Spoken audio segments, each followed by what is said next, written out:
One of those pieces that I'm trying to remember is that as women of color in these spaces of leadership, we're also constantly told our version of leadership isn't Yes.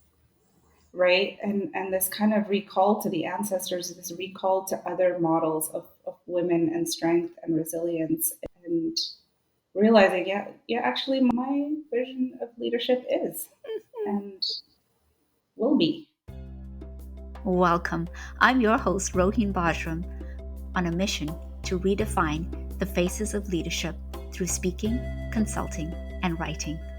Unspeakable Leadership is a space to reclaim our stories and empower each other to see the value in how we, as women of color, lead. I hope you'll join me on this journey of unpacking experiences, lessons learned, sharing laughs, and likely a tear or two. Let us grow together in conversation. I am once again excited to be in conversation with another person who I have gotten to know over the last couple of months into almost a year. And our paths actually crossed a couple of times before really getting to know each other in the past year. Let me tell you a little bit about our next speaker. Launched in 2020, Palmyra Partners is a consulting practice that works to bridge sustainability and social justice. Its namesake, the Palmyra tree, is a nod to the founder's South Indian heritage, embodying a rooted and resilient approach to their work. Palmyra's founder, Dr. Bala-Miller, has worked on sustainability with the United Nations, trade unions, and civil society for more than 2 decades. She earned a PhD in political science from the University of British Columbia. Dr. Bala-Miller also serves on the advisory board of Diversity and Sustainability and is a senior advisor at National Resources Canada. She joins us today in an independent capacity. Thank you so much, Priya, for being here with us today on Unspeakable Leadership. I'm truly excited because I think every time that you and I connect, I feel this sort of sense of warmth in my heart. I truly feel like we're kindred spirits. And at one point in time, in another lifetime, we got to know each other. And so every time that I'm in your presence, I know that I'm in the presence of somebody who has not just immense love and warmth, but also an immense openness to seeing the world from different perspectives. So I just want to say thank you. Thank you for being here. Oh, thank you so much for that warm and generous welcome, Raveen. And in terms of kindred spirits, I feel the same way. You're definitely a soul sister, that smile that just lights up a room, and you're with someone that's warm and welcoming too. So it's very much a mutual admiration society in that respect. I love it. I love it. Thank you, Priya. I wanted to just acknowledge before we start off with a really important question. I remember sitting in a room in a meeting with you, and it wasn't until probably a few years later that you had brought to my recollection and memory to say, do you remember that time when I was sitting in that room with you in that meeting? And the reason I raise it is because I think of how beautiful the universe and sometimes the world brings people together multiple times. And just even in that distance between when we first met in that meeting and then even later on when you and I met through a program that you were leading, and a huge, huge thank you for everything that you've been able to co-curate with others. I will say that not only did I grow during that time, you also grew as well. And so I'm truly excited for how our conversation today, I think, is going to also reflect some of that growth in what we've been able to learn and unpack.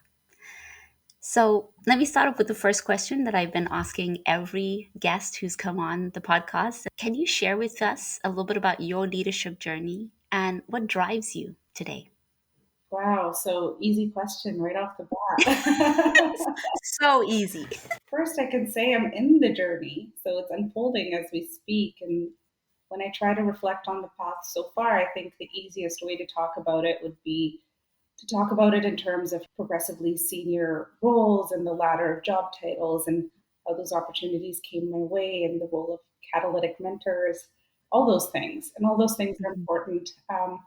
But Roheen, you made the very big mistake of telling me beforehand you would indulge me in tangents. Always, always, Priya. So I'm taking you up on that, and I want to jump off on one right off the bat. And the gift of your invitation to reflect on the journey, I think, for me, landed on a different set of milestones than job titles. And so I'd like to maybe talk a little bit about those. And there's four signposts, I would say, in the evolution of my lens on leadership. The first milestone is this idea of merit. As a kid, leadership came a little easy to me. I have to say, maybe I'm just bossy by nature, but I'll own it. I was just corralling the neighborhood kids or sorting out little playground fights, to then being a little older and being track team captain and swim team captain. It was really all about merit. And it was about being upfront and the accolades, I will say, for sure. And that experience of growing up in India, it's a pretty competitive school environment. And all of those little kind of social cues, I think, really reinforced in my mind that if you work hard at something, you're going to get recognized and your talent's going to get recognized and you're going to go far. And I've internalized that view of leadership, this very kind of pushing energy around leadership, quite young. And I think that sat with me for quite a ways. And I'd say the second lens on leadership kind of milestone was around motivation.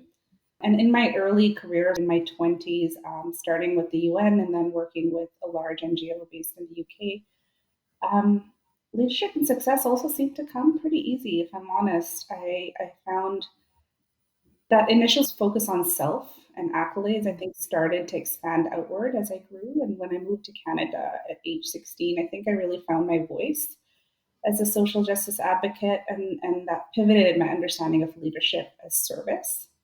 And that really stayed with me in my career choices that followed all the way up to my early 30s. And promotions and advancement came at regular intervals. And I was hungry for the climb, to be really honest, really hungry and motivated. So that second sort of pivot was motivation.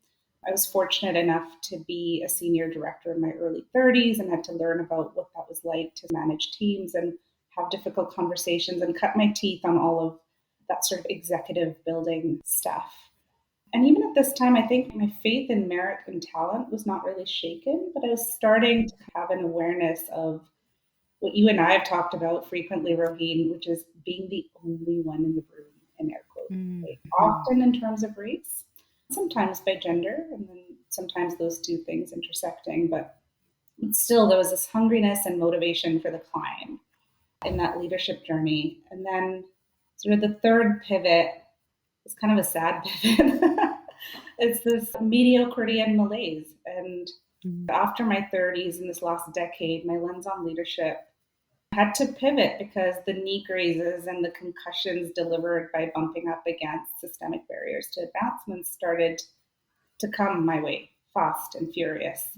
And looking all around me, I could just see like mediocrity being consistently rewarded, and no other explanation other than systemic power and privilege doing their thing, right? And then those bumps and knee grazes, I think, really just, this malaise started to set in me. And that was until at the start of the pandemic, I was going through some real challenges in my understanding of myself as a leader around Black Lives Matter, around the pandemic. How do we navigate contributing to institutions while staying true to values? I think a lot of folks of color were navigating that in a similar way around that time. And then there was some really powerful words by Kaleki Okafor, the British Nigerian actress and director, that landed hot in my ears off a tweet. And they landed at this time of like deep reckoning in my leadership journey. And this is what she said, and I'm paraphrasing, and I hope I'm not butchering her sentiment. But she said something to the effect of, I don't want to sit at someone else's table so I can be told to get up when they get tired of me. I want the whole damn thing. And that was my wake-up call to this sort of fourth pivot in my 40s around mobilization as leadership, and realizing that my purpose really over the next 10 years of my career is to bridge sustainability and social justice. And that was really my calling to set up my own banquet hall through Palmyra Partners. Because really, I think the wicked challenges of our time are not going to be solved if we continue deep patterns of exclusion. in terms of who gets to sit down at this leadership table. But also, I think through our common language around transformational change, that the changes we want to see as leaders need to start in our inner worlds, an inner mobilization that goes beyond merits and accolades and talent and champions. It's deep inner work on how we want to show up and how we'll bring others along, I think, more importantly. And I sat there thinking about all of these M's: merit and motivation, mediocrity, malaise, mobilization. And I thought, oh, wow, aren't I deep? And then I sat for a second and thought, actually, no, no, you're really not. And I realized I just defaulted to a very deep archetype in Hinduism, which is that life progresses in four stages. And in that journey, you start off as a student, you're starting life, you're learning, and then you move to a householder where you're encouraged to start a family and enjoy pleasure, but also to act ethically. And after you fulfill your family obligations, you start to detach from material things and start to give back. And then finally, you renounce all of that and start to pursue a more spiritual path in preparation for rebirth by going back to simplicity. And so I think in some ways, my cultural upbringing and narratives have informed those pivots in a deep pattern, predictable, surprising way. But there you have it. Wow. Oh, Priya, there's so many things that I want to say thank you for. Just from what you've shared, I can imagine anyone who's listening has the ability to almost pinpoint where they might be in their leadership journey, right? From a spiritual lens, in terms of what you've shared with regard to the deep archetype within Hinduism, to just even from a young age, how you were able to see that the more that you did something, the more that it was rewarded, and it was rewarded positively. And so that that hunger and that thirst gets nurtured. Mm-hmm. And before you know it, leadership isn't just something that is done to you. Leadership is something that you take on and you embody. And then the wall that sometimes gets heavy handedly put on us and imposed on us, that to some extent shatters our ground, shatters everything that we thought we knew about the world and what we saw and the lenses through which we saw the world, and what that then requires in terms of rebuilding. Mm. And I really appreciate that your acknowledgement is to not look outside, but to rather look within.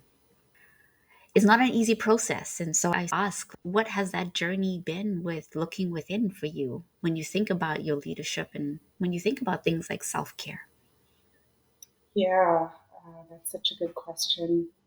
And I think I go back to this idea of archetypes. Mm-hmm. And I remember when I moved to Canada at 16, there seemed to be this perception in the ether of South Asian women as oppressed, for lack of a better word, right? Mm-hmm. But it was also quite contextual, I think, to the pattern of South Asian immigration to Vancouver in particular, and the disconnect with the diaspora and being back home and changes in society that had happened, particularly in an urban context, right? And so for me, it was so odd. I didn't understand why this perception of South Asian women as oppressed was so prevalent in Canada and mainstream society. Because when I thought of who were my archetypes, what was I raised with, it was certainly not an image of oppression. And again, that's a product of very particular class privilege of growing up as English speaking in urban India, right? So I recognize that. But growing up in school, we were taught about the Rani of Jhansi, who was this queen who went into battle with her kids strapped on her back. And there's literally Mm-hmm. posters that you see of this queen. And we've had a female prime minister, and we've had really notable activists and writers, and also all of these strong female archetypes that were in my sort of public imagination that seemed very inaccessible somehow when I moved to Canada, where women of color, I think in general, were you're just seen differently, right? And your sense of self Yeah. perception starts to change. And I was always looking to these big characters for what that experience or model of leading and balancing self care looks like. And the older I got, I realized actually that model is much closer to home. It's my mother. And my mom was a single parent, raised three children in extremely difficult circumstances. But she's also a PhD, and her PhD is in post colonial literature. And she's also been a head of department, and she's also moved continents and done all of these incredible things. But one of the things that struck me about my mom is that she just had this complete incapacity to sit still and be content in stillness. And I realized as I got older, she didn't have the luxury of deep rest. Um, and that's something that really influenced how I was showing up as a leader. And it was only when she retired from her career as a university professor and I saw what deep rest looked like for her and the physical and spiritual and emotional kind of reset that it offered her. And it really made me think, oh, I don't want to get to 60 and then do that work. And so I think really it was my mom's retirement as a model of what self care needs to look like more consistently. That was a bit of a wake up call for me to try to make some of those pivots in my own life towards more self care. Mhm. But it's a tough one, I think, Yeah. to get It consistent. yeah, it truly is. And I often reflect on how early on in my career and my leadership journey, what we would always often hear in terms of self care was go for walks in nature and take some great bubble baths, right? And I love both. I will say I do love both, and yet they were not good enough, right? They're the ongoing coming up against the wall or the systemic barriers or the continuous microaggressions Mm, on a daily basis, particularly when you get to a certain level of leadership. I actually was reflecting on how much happier I was when I was in a certain bandwidth of leadership where I felt a more sense of control and more autonomy versus the more that I start to climb up in other roles and that sense of autonomy and that sense of control got less. And so the activation of self care became critical, if not a necessity. And so if the messages that we keep getting are take good bubble baths and go for long walks, and we're not getting the other message, which is the importance of deep rest, I do wonder about the kind of capacity that we're trying to require of ourselves to stay within this window of tolerance of I can handle this, whatever comes my way, I'll be fine. And if we're only going to learn that, like you said, at 60, what kind of life are we living up until that point? And so these are sort of questions. And I know it's totally existential questions because I think that this is what makes up the world. But yeah, it's something that I think I'm genuinely struggling with and also grappling with as I imagine others are. And so my my question is there such a thing as choice? mm. It's goosebumps right, in terms of resonance of what you're describing. And I think this is also, yeah, a really challenging kind of question to wrestle with. Mhm. And I think there is, to a certain degree, Ravine, an illusion of choice. You pointed to it. It's a very specific context that we're speaking from and that we share, actually, you and I share to a certain degree.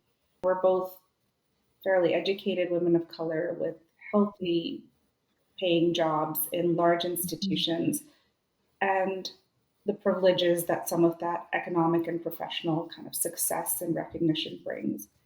And we're also both raising sons of color in one of the most expensive Mhm. cities in the world, and we're constantly navigating the seeming plethora of choice for self care, of choices to access self care.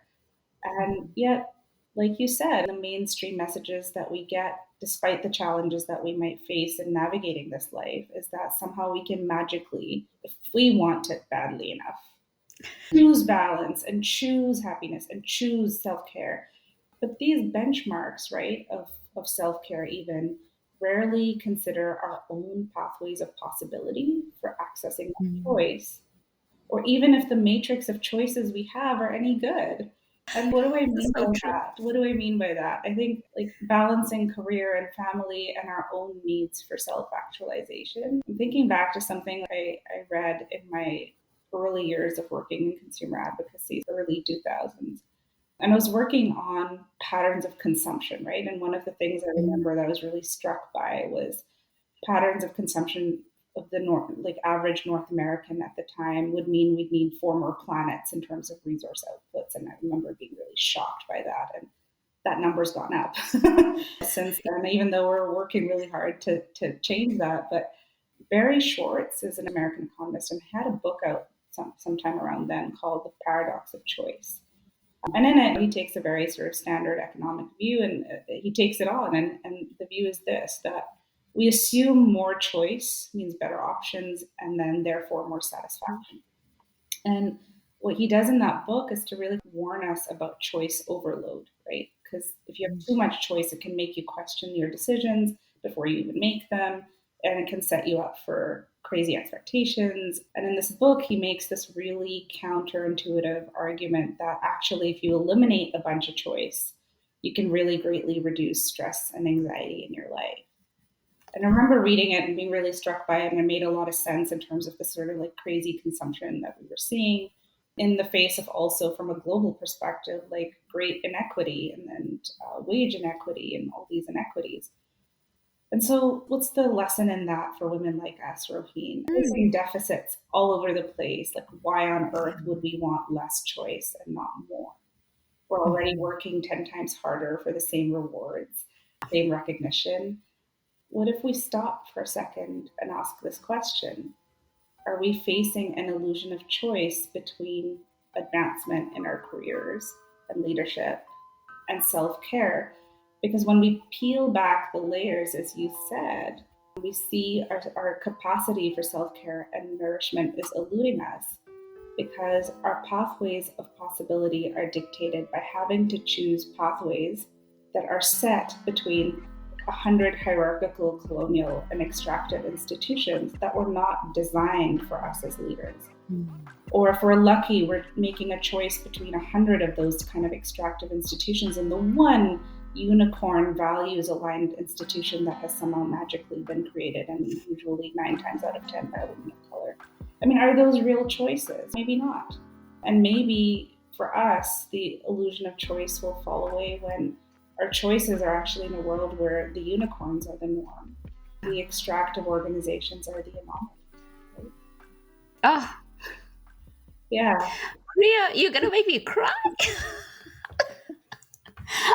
Honestly, what you've just offered, the fact that you've just raised that the illusion of choice is because the value alignment. Like I really want to pick up on the value alignment that I think so many of us as women of color are sitting in that tension with, right? The continuous misalignment of what we're trying to do, what we're trying to change and transform, being so misaligned with values of dignity and integrity and truth telling and relationality and there's much more values that when that is happening not just once, twice, but 365 days a year, Mm-hmm.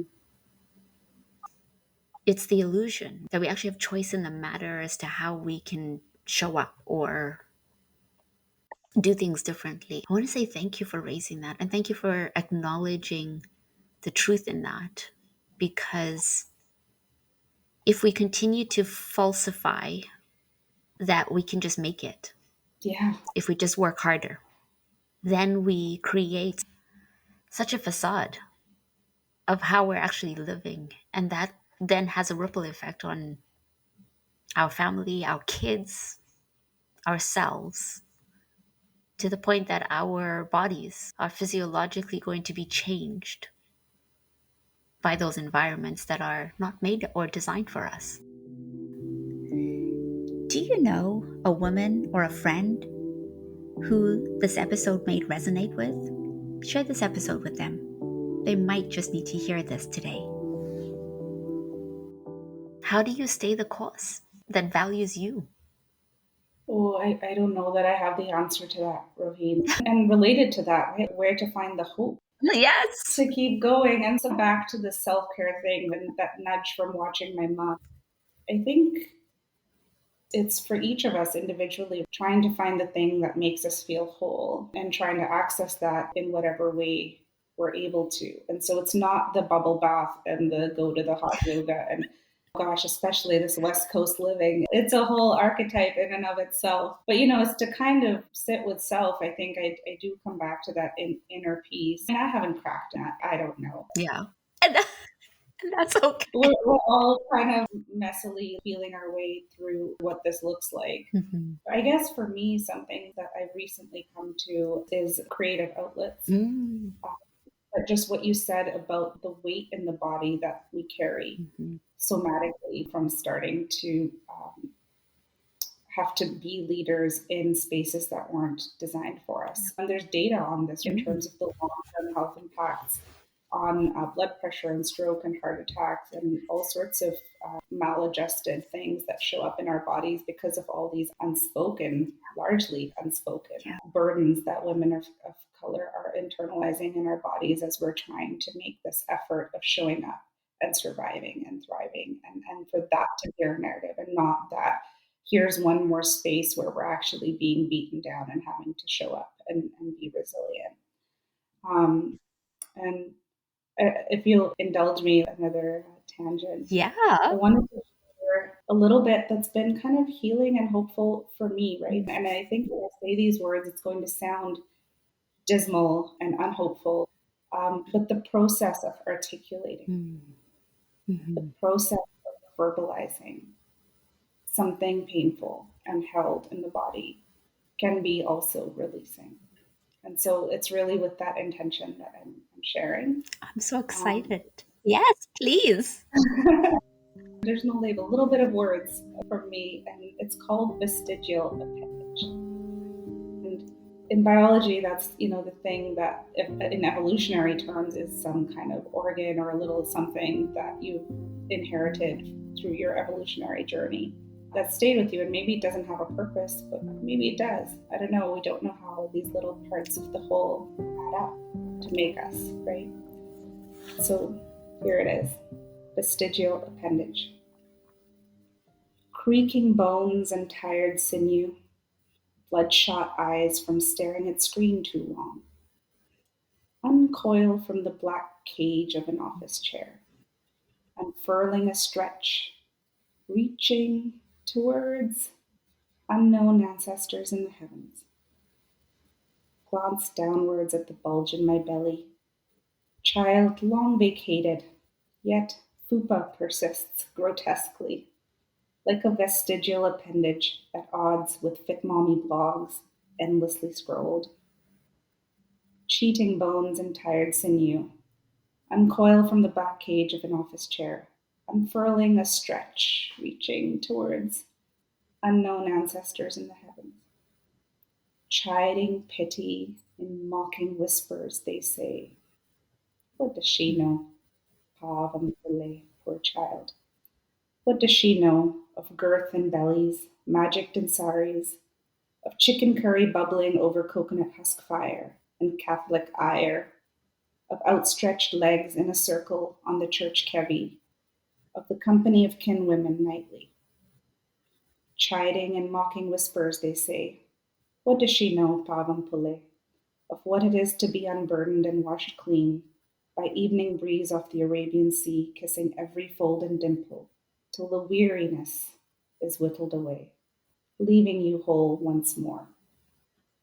Receiving this chiding like an errant child, head hangs low, creaking bones and tired sinew recoil into the black cage of an office chair, crumpled in defeat.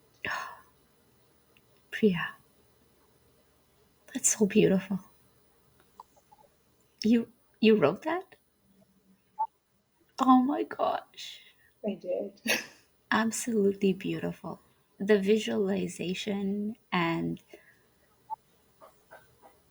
the ability, I think, to embody what's not only happening in the body, but also the connection to the physical aspects of where we often find ourselves, like in spaces and in sometimes chairs, and then what that means to reflect on a connection to a higher self, our ancestors, and the questions, what does she know?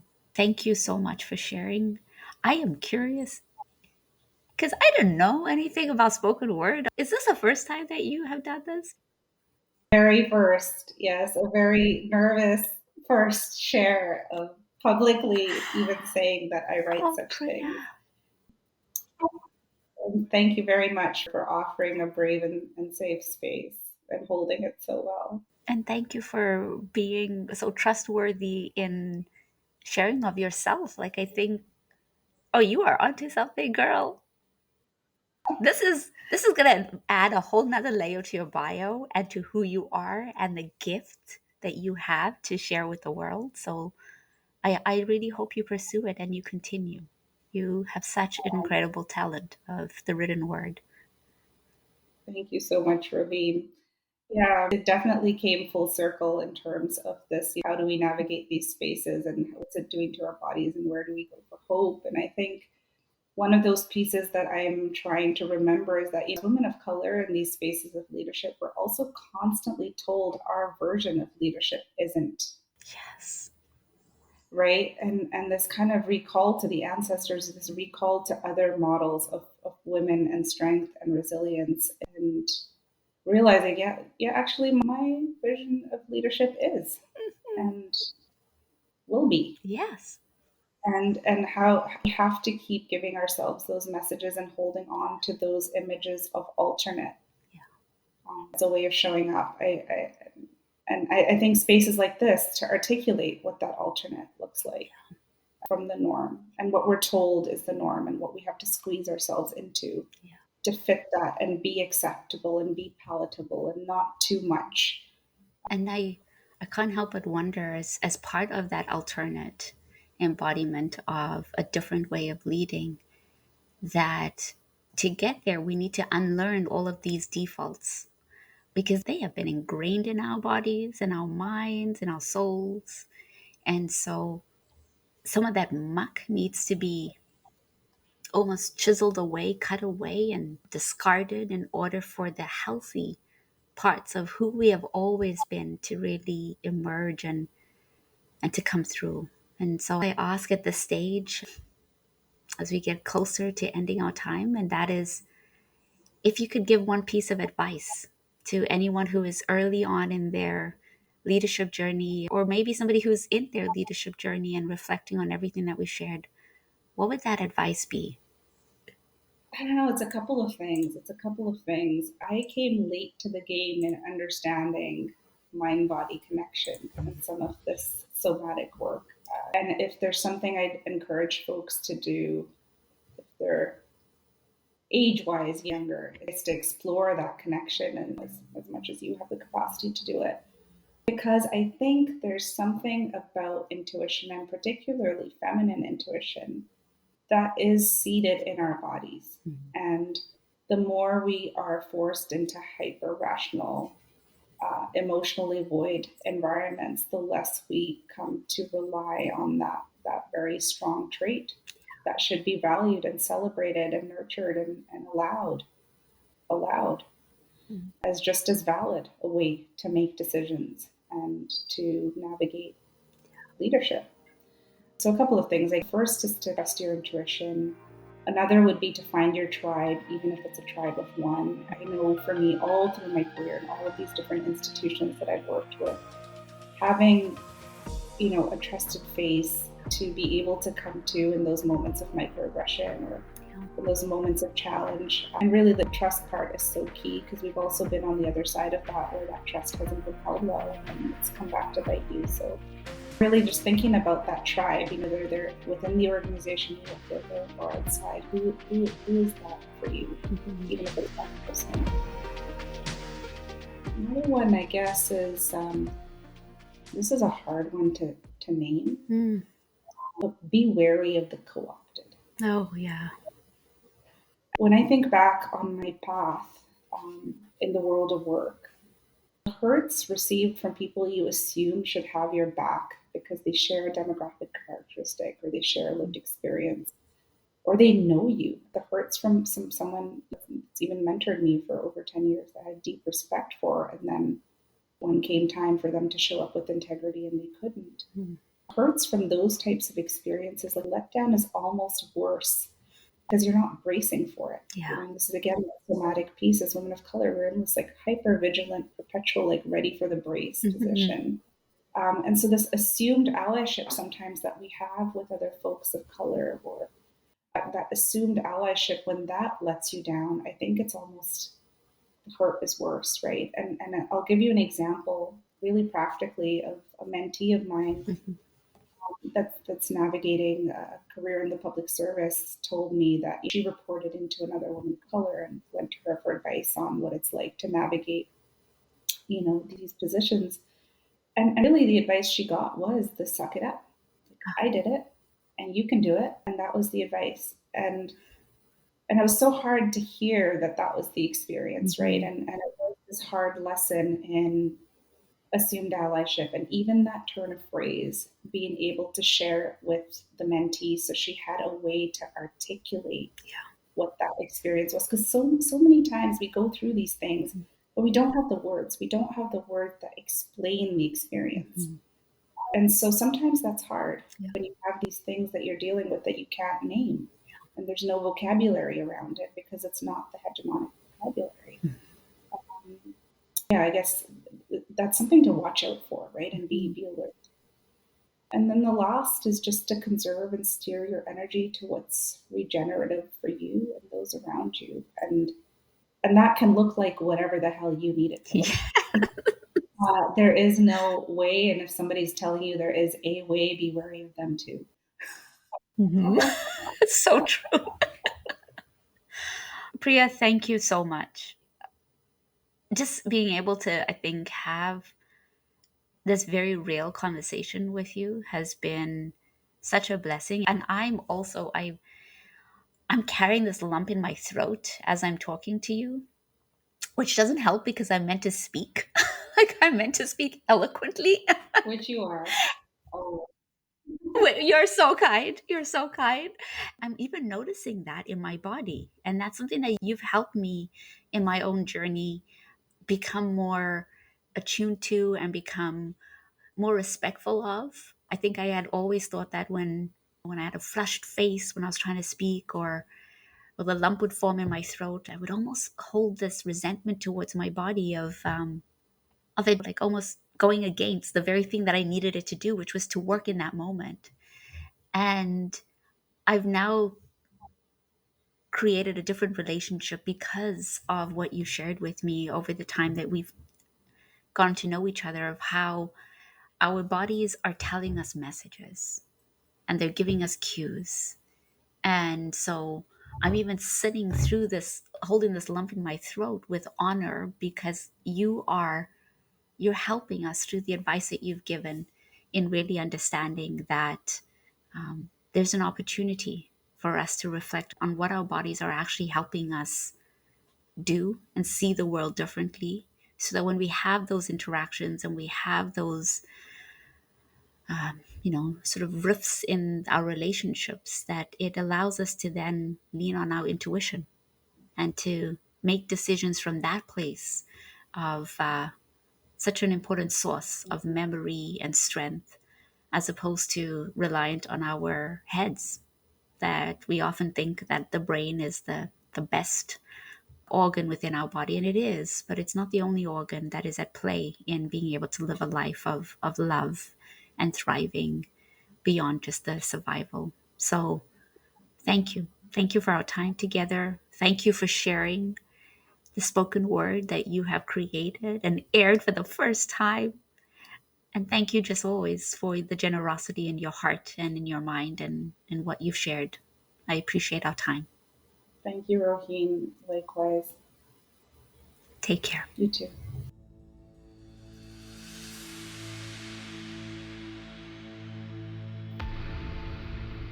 The regular respiratory rate is roughly 12 to 20 breaths per minute. Each breath marks a beat in the symphony of existence. Imagine, by age 65, a soul would have taken over 683 million breaths. Let that number sink in. Yet, in the cadence of life, we are confronted with the stark reality that our vitality, our breath, is based on the harmony of health, functionality, and environments that either create a balance of rest and eustress or diminish this balance. As I reflect on my conversation with Priya, the word pivot reverberates 3 memories for me. First is the comical struggle of Ross, Chandler, and Rachel in Friends, a series that I used to watch relentlessly when I was a young girl, and to be honest, I sometimes take a look at some of those episodes from time to time, more as an escape and comedic laughter. You might remember that in one of those episodes, Ross desperately shouts, "Pivot! Pivot!" as they navigate trying to move a couch down a flight of stairs. For me, pivot in this regard is a humorous metaphor for the twists and turns we face where adaptability becomes the essence of survival. Second, I think about the last few years. We have lived through a pandemic. I don't think any of us 5-10 years ago would have ever thought that that would have been part of our lifetime. So I think of the pandemic era, the resonance of pivot, as a revelation and a resounding call to the action that we all took up in different sectors, in different industries, and in different jobs. This word unveils the latent potential within institutions and organizations, and it also demonstrated the breathtaking pace at which change and transformation can unfold. You might remember that at one point in time, comments like, "We can't do that," or "We've never done that," or "That's not possible," all dissolved. In the pandemic, everything that wasn't possible sometimes came to be. Lastly, and thirdly, I think of a literary gem, a book that I'm currently reading, and that is The Pivot Year by Brianna Wiest. Power and poetry converge in its pages, and it compels us to pause and contemplate the offerings of transformation and growth. So I'd like to end with an excerpt from the book. Maybe you don't need to find more energy. Maybe you just need to find a dream that makes you actually want to get up in the morning. Maybe you need to find something that gives back more than it takes. Maybe you need to stop trying to be good at the 100 things that do not light up your soul and finally choose the one that does. The one that asks you to risk, to lay your heart bare, to try again, even though you're scared. You're not failing because you're not motivated. You're not supposed to get far on a path that was never yours to walk. Let these words linger as you deeply consider how each pivot in your life can shape your destiny and lead you toward the path your soul was destined to travel. There is an African proverb that says, "Before you destroy a bridge, make sure you can swim." What steps do you need to reflect on as you make some choices that honor you and your purpose? Always remember, the world needs more of you being just you. As always, take care of yourself and see you soon.